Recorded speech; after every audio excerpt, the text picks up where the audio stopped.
Hey guys, Kelly Howe here. You can find me at kellyhowecoaching.com.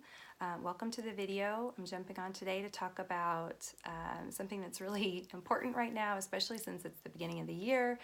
Everybody, not everybody, but a lot of us have had, New Year's resolutions and set some big goals, and you get that fresh new energy of the year, and it feels like, yes, I'm ready to make this change. I'm ready to do this, and everything goes great for about 48 hours, maybe a little bit longer if you're lucky. And that willpower kind of runs out and the energy drains and we forget why we even set that goal.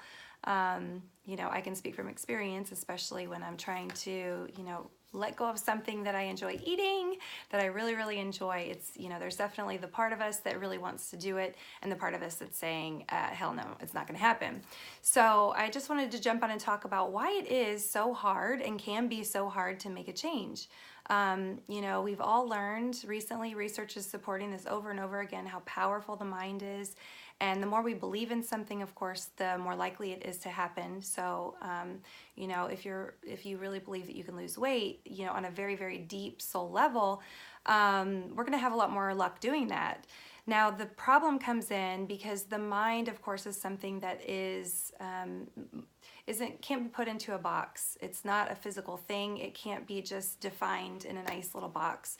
And it's really more what we know more and more is that the mind is really more of like a data field that's out there that runs in and through us. And, not only we have our own consciousness, but we're learning more and more that there is a global consciousness that we're kind of all tapped into and communicating with at all times. And when you look at really making a change, you have to look at the mind and figure out what the heck is going on. If you sit with me one-on-one in coaching, a lot of times I have people do exercises where we pick out the parts of us, the part of me that really wants to make this change and the part of me that, again, that's saying, no way, it's not going to happen. If the part of us that doesn't want to make the change is bigger, we're not going to go anywhere. We're going to stay stuck. The two sides pull against each other and we just stay stuck in the same place. So we don't lose weight. We don't change how we're eating. We don't go out and exercise. We just stay stuck right where we are. And really this comes into play because there's basically different agendas going on. We have both the conscious mind and the subconscious mind that all of us have. And when we're trying to really make a change, it's pretty easy to make that change and to think positively and to start taking steps with the conscious mind, okay? So this is the part of us that we are aware of. We can observe, we can, look at ourselves and say, yes, I need to make that change. Now the problem comes in when the conscious mind wants to make a change, and deep down inside of the subconscious, we have a lifetime of programming, actually probably, ancestral programming from traumas that happened to our parents, their parents, and for generation before that. And the subconscious mind holds, the beliefs that go with these traumas, what was learned when these things happened to us. It holds all the information of everything that's ever happened to you throughout your entire life. But what they say about the subconscious mind, Bruce Lipton in the book, The Biology of Belief, says that, and other people, speak to this as well, is that the subconscious mind is like a supercomputer. And it can process, in 1 second, it can process 20 million bits of data.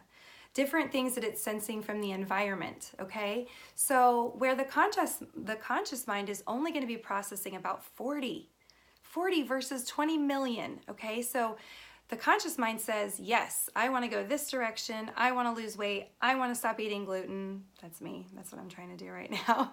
I want to go on this path. And the subconscious mind has a lifetime of programming that says, the programs that run say, this isn't safe. It doesn't make sense. That's crazy. We really get a lot of pleasure out of this. And you end up having dueling agendas, okay? So I have this beautiful picture to help you guys understand this. Very professional. So this is the mind. If you look at it like an iceberg, and my iceberg looks a little bit more like one of the ghosts from Pac-Man. But if you look at the conscious and subconscious mind, okay, the conscious mind up here, now remember, this is the part of us that's only you know, processing about 40 bits of information per second, okay? And then you've got this huge subconscious mind submerged beneath the water. And the reason it's called the subconscious, it is below the awareness, okay? This is what we're aware of, this little tiny bit poking out up here, and the subconscious mind is below the awareness, so this is what we are unaware of.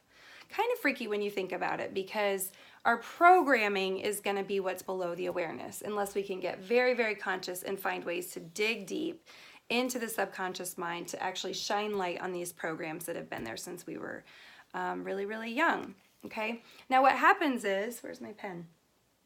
I don't know, it ran away. So what happens is the conscious mind decides, I want to lose weight, and it wants to go in this direction, right? And the subconscious mind has all these examples. Remember, it remembers everything about your life. So it's got traumas down there that say, you know, skinny girls aren't nice. I tried to eat healthy in the past and I got ridiculed and made fun of by my entire family. And I remember that isn't safe, right? So the conscious mind is trying to go in one direction, and the subconscious mind is bringing up all the pain, all the trauma, all the examples, all the reasons of why this isn't safe, okay? So this really comes into play with people. You know, a good example is always with things like public speaking. And if you're a business owner, if you're an executive, if you're somebody, you know, if you have a management job, you're probably going to need to get in front of people and speak. And our conscious mind says, this is okay, I can do this, I have all the knowledge I need, this is no big deal. And a lot of times our physical body is being triggered by the subconscious mind that says, this is terrifying, get out of here. And we shake and we sweat and we fumble over our words, and everything's a huge mess. And the conscious mind is trying to say, no, we're going to be okay, we're going to be okay. And the subconscious mind remembers that time when you're in second grade and your teacher called on you when you didn't know the answer, and you fumbled around and froze up and didn't know the answer, and all the kids in the class laughed at you. Okay, now that seems like a silly example, but these are the kinds of things that our subconscious mind remembers. It always remembers everything, okay? Even though you might not remember, there's a piece of you. That data is out there somewhere that is stored not only in the mind, but also on a nervous system level. So when our subconscious mind senses something in the environment that isn't safe, i.e., I'm being asked to stand up in front of people, it remembers that time in second grade. It remembers that humiliation. It remembers the fear and the nervousness and everything that goes with it, and it will trigger the nervous system to re-experience all of that all over again. Okay, so this is a really frustrating experience for people when they're trying so hard to make change, and we're trying really, really hard to use the conscious mind, to use positive thinking, to talk our way out of it. And the reality is that if it's stored down here in the subconscious mind because of something that happened to you when you were younger, you're not going to be able to think your way out of it with a conscious mind. You're going to be pulling, if you imagine you're trying to move, like if this is you and you're trying to get this whole thing to move in this direction, and you're pulling in this direction, which is the tip of the iceberg, and the whole rest of it's going this way, you're not going to have a whole lot of luck, okay? So this is why it's so very important to really get real with the things that have happened in our life and find a way. Of course, my modality is EFT, or emotional freedom technique, and I have found that to be one of the most powerful ways to both honor the programming in the nervous system, also honor the beliefs that come from the traumas and the pain that we experience and the learning that goes with it, and use it as kind of an eraser and a way to deprogram what's been stuck inside of you since you were in the womb, since you were in your younger years. We know that subconscious programming already starts when we're being formed in the womb. We're already having access to our mother and father and the energy of what their life is, and even the belief systems they're saying. And so, you know, this stuff has been in there for a very long time, and if you don't really shine light on it with something like EFT or whatever your modality is, and really get real with the stuff that's been in there for a very, very long time, you're going to have a hard time shifting it. It's all about, when it comes down to it, it's all about making the self feel safe, making the physical body feel safe, making the self feel safe so that you can make the changes and move in the direction that your conscious mind wants to. It's very, very annoying, but the reality is that there's usually a piece of our subconscious that doesn't feel safe. For example, doing video was always really hard for me for a long time, and I had a huge fear of being seen in that way. And so every time I would go to do video, I would get myself all prepared. And same thing as public speaking, I would, talk myself, I'm going to be fine. This is okay. I would get myself totally prepared. And then when I would go to click that button to start, my entire body would start to shake. My lips would quiver, my voice would freeze up, my throat would get tight. And I couldn't override that with my thoughts until I had tapping to deal with the times when I did get up in front of people and I was humiliated. I did get on video and was embarrassed, and used tapping to focus on those memories and use the tapping to calm the body down and shift the mental state from a very deep subconscious nervous system level. Okay, so if you're trying to make changes right now and you're trying to will your way through it, good luck. If it works for you, I'm so happy for you. I mean, it does happen that people can just will their way through it, and miraculous things can happen. But if you're really, really struggling, I would advise you to kind of follow these videos.